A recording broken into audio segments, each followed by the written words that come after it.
Hello and welcome to F YouTube. Tonight, something a little different. You know, at F YouTube, we are often accused of, what was it? Relentless business bashing and insufferably sanctimonious nitpicking, which, to be fair, is our mission statement. And so, after 8 years, this so-called permanent marker doesn't work.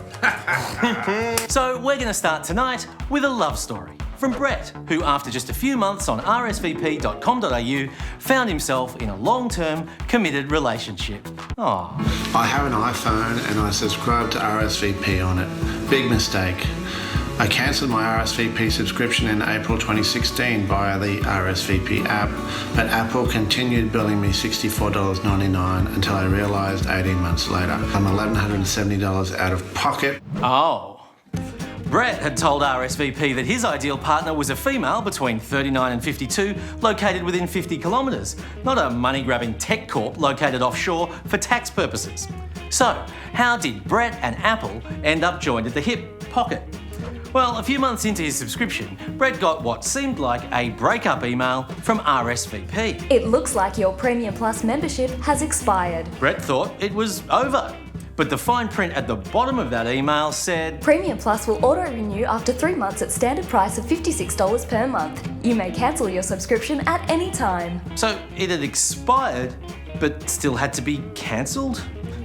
This is yet another particularly sneaky version of the subscription trap, where a single purchase is treated as consent to an ongoing subscription without adequately disclosing the ongoing fees. This is a big problem because of the way Apple's app subscriptions work. It's not just on RSVP. But even though their terms and conditions say that an RSVP membership can be terminated by written notice to them, apparently you also have to cancel the subscription on your iTunes account.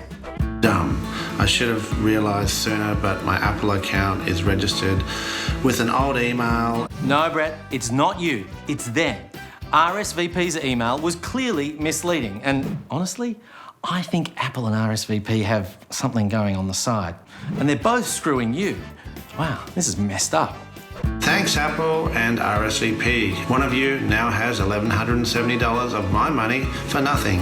Is there any way I can seek redress for this rip-off?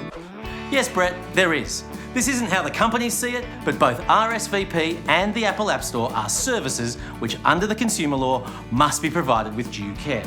If a customer terminates their membership in RSVP and RSVP doesn't tell Apple to stop the payments, we say that's not due care, and that for RSVP to keep customers' money in those circumstances is unconscionable, and the same goes for Apple. But when he contacted them, Apple refunded me for 1 month. I actually tried to get in touch with RSVP by joining up.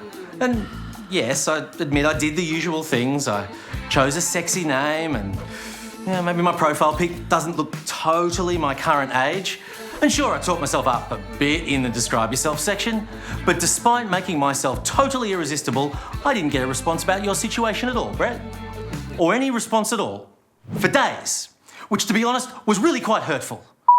So, while I was shunned on the RSVP app, they did reply to the checkout, saying that Brett received the expiry email because of an error. RSVP now says they'll give Brett a full refund. Ah. For the rest of us, it's a reminder of just how costly and unfair subscription traps are. On the App Store, on Google Play, and all over the place online. Unsubscribe options seem deliberately designed to be hard to find, long and complicated. And if you use Apple Family Sharing, your family can buy apps that you pay for, but you can't cancel the subscription without logging into their account, which is a worry. So, it's worth setting aside some time to give yourself a subscription trap checkup by looking for recurring payments in your bank statement. And if you've got an iPhone, you can do it right now. Just go to Settings, iTunes and App Store, click on the Apple ID, then choose your View Apple ID, Subscriptions, and if there's a subscription that you don't, I'll still subscribe to that, and that. Well, you click on it and you press Cancel. Oh, while I'm here, I might just check the RSVP app as well. Yeah. Still nothing. And finally tonight, it's Danny, who is not happy that this Good Guys ad Pay less! Pay less before And after you buy at the Good Guys. Pay less! Pay less! At the Good Guys. turned out to be very literally correct. You see, Danny bought a TV from the Good Guys during a sale. 2 days later, I got an email from the Good Guys. They have another sale for the exact same TV that I bought, but for $111 cheaper. So what the ad should have said is, And after you buy, We'll drop the prices even more! seeing a price drop after you've paid more is never fun.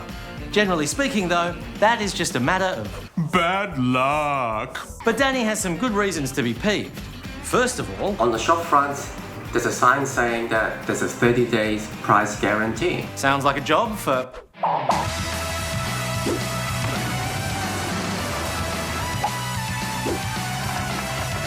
Walker Price Check Ranger. The 30-day price guarantee tagline is,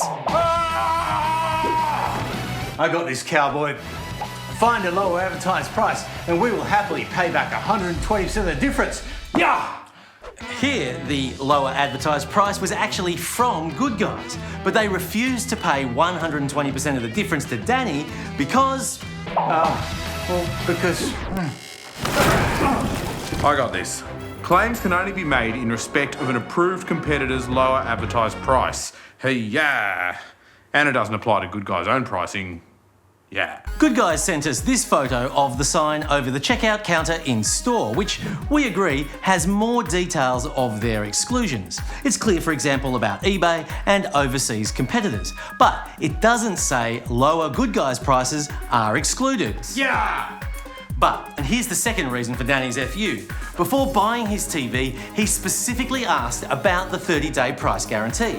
So I asked the sales rep, how does it work? The sales rep told me that they will reimburse 120% of the price difference if the item is at a lower price. Staff trying to close a sale often gloss over the not-so-good aspects of a deal.